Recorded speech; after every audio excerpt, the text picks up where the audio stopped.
Like, the college football season went way too fast. I can't believe Penn State's basically done into a bowl game. Right. Give me an assessment of this team. They got 12 games in, 10-2 record, pretty darn good. How would you rate this team? I think if you were realistic about Penn State, you knew that they were that it always comes down to offensive lines, and I think they were rebuilding their offensive line. Therefore, this was a rebuilding year, and to go 10-2 in a rebuilding year is pretty good. They played the two teams that they really the two good teams that they played.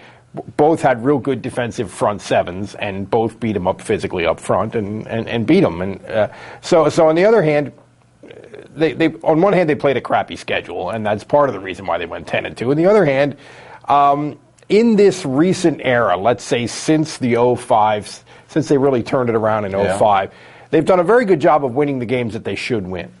They really haven't been upset seriously. And if you look at some of the other people in college football, I mean, most of them have been upset by people. The other national powers have been upset by somebody that they shouldn't have lost to. So I think they deserve some credit for that. And I'd say it was a pretty good season. Rate Daryl Clark. This guy came a lot of expectations on him. Some of the criticism I've heard is, when has he won a big game? I think maybe Saturday was a big game, and this gets him into a very good bowl game possibly.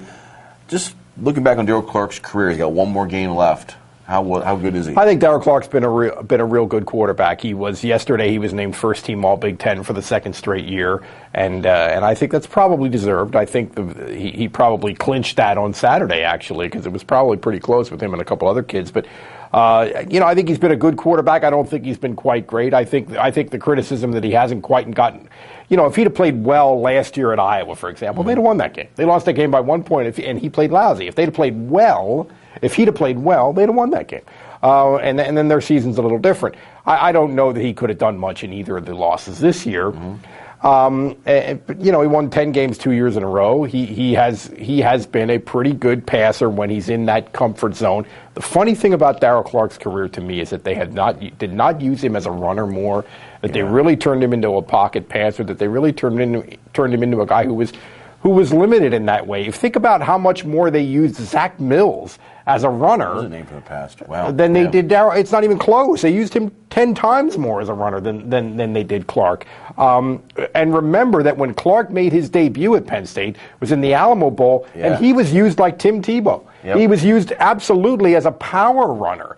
And that just completely sort of dissipated over the last couple of years. Strange. I thought that would be the case with him. I thought Pat Devlin, the guy who transferred to Delaware, was a better drop back passer. It was his M.O.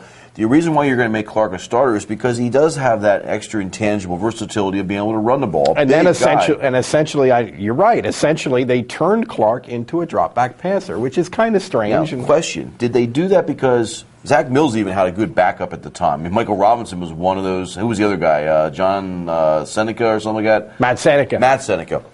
Who was not good. Well, yeah. The word good cannot be appended to Matt Seneca. Okay.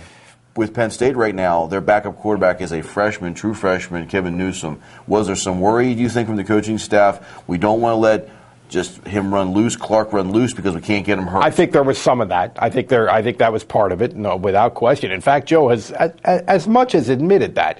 And I think that was an error in judgment on their part. I think. I mean, I would rather run Kevin Newsom out there, inexperienced as he is, than Matt Seneca, for goodness sake. So I think that was. I think you're right, and I think that was a little bit of an error.